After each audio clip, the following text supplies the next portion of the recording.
Okay, so picture this with me. You're on your deathbed.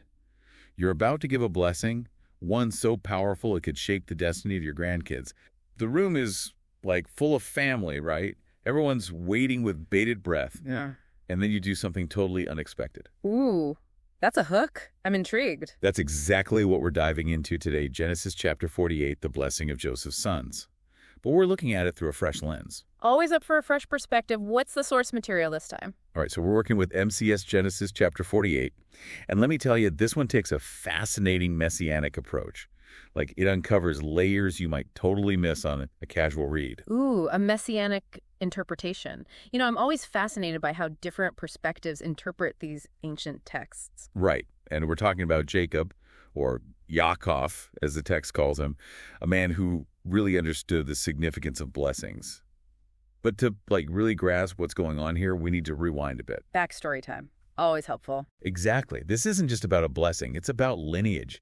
It's about Joseph, Jacob's favorite son, the one sold into slavery. Now he's climbed the ranks in Egypt.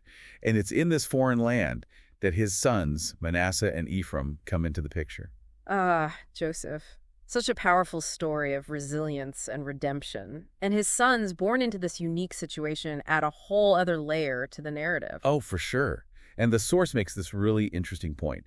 Both Jacob and Joseph, they're told about this meeting by someone, but the text never reveals who this mysterious messenger is. Oh, that's a juicy detail. Leaving us hanging, huh? Almost like the text is whispering, pay attention, there's more going on here than meets the eye. Right. And speaking of details, names carry serious weight in this world. We're not just talking labels. It's almost like a name holds a person's destiny. Yeah, the power of names in the Bible is definitely a recurring theme. It's like they hold a certain spiritual weight. Absolutely. And our source picks up on this fascinating link between Ephraim's name and the Hebrew word for fruitfulness. Okay, I'm seeing where this is going. Ephraim, fruitfulness, abundance. You got it. And get this, Ephraim's name also connects to a place called Ephrat, known for its, fertility. The source actually mentions that directly. I've got the quote right here. Ephraim's name connects him to the promise of fruitfulness associated with Ephrat. It's not just about having lots of kids, though. It's about this overflowing abundance that goes way beyond the physical. Exactly. It hints at spiritual blessing, multiplication on a deeper level. It's like Ephraim's name sets the stage for this legacy of abundance that's so central to the messianic promise. It's that promise of redemption, of spiritual flourishing. You can see how this ties into the whole messianic theme the source is weaving. Totally. And then we have Manasseh, whose name, as our source points out, comes from a Hebrew word implying forgetfulness. Oh, wow. So you've got Ephraim connected to abundance and Manasseh, whose name carries the sense of forgetting, maybe even a disconnect from his heritage.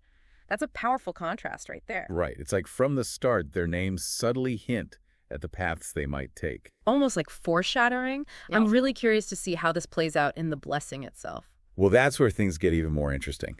So we've got Ephraim, whose name evokes this abundance, this connection to the promised land, and Manasseh, and his name carries that sense of forgetting, a potential disconnect. Yeah. And this is where it gets really interesting. Yeah, lay it on me.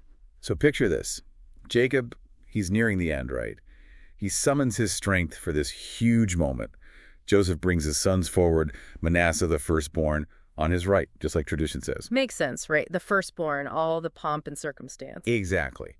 But here's where the story takes that unexpected turn. Okay, I'm ready. Hit me with it. Jacob, his eyesight's failing, right? He crosses his hands. He puts his right hand on Ephraim's head, the younger son. Whoa, hold on. That's not how it's supposed to go. Right.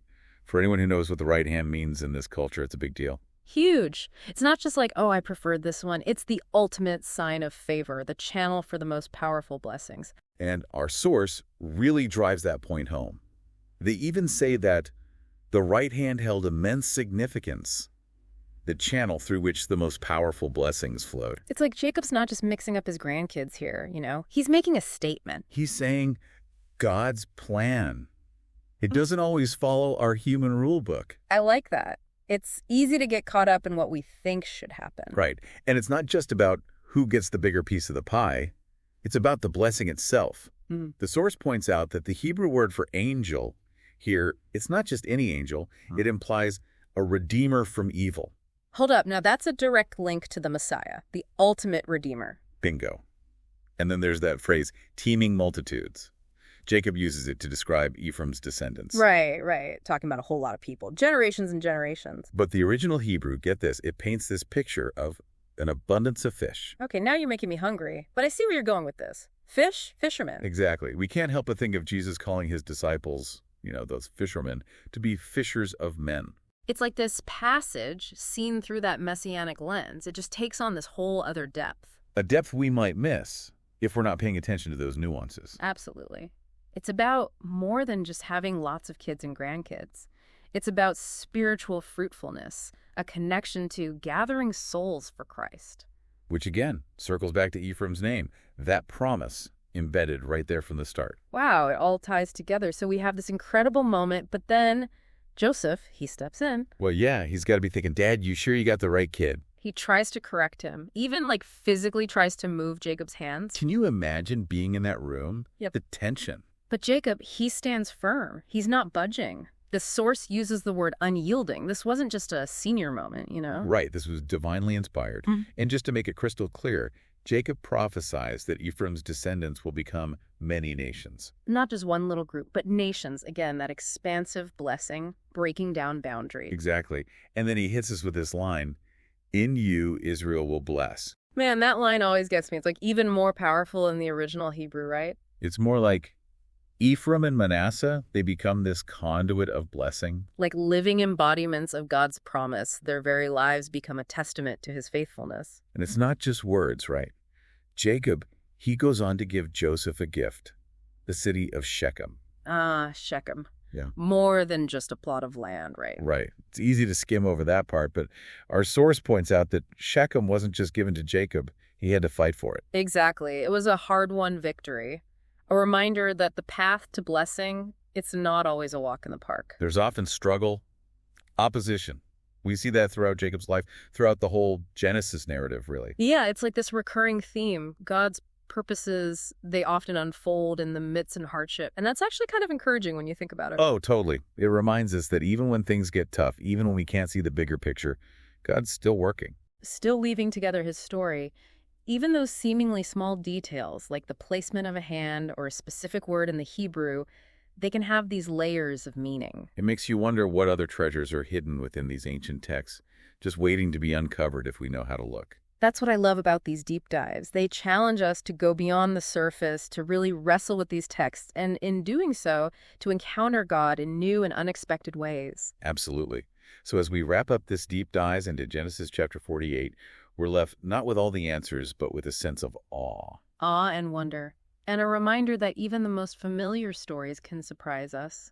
We just need to be willing to dive in, to look closer, and to listen for that still, small voice speaking through the ages,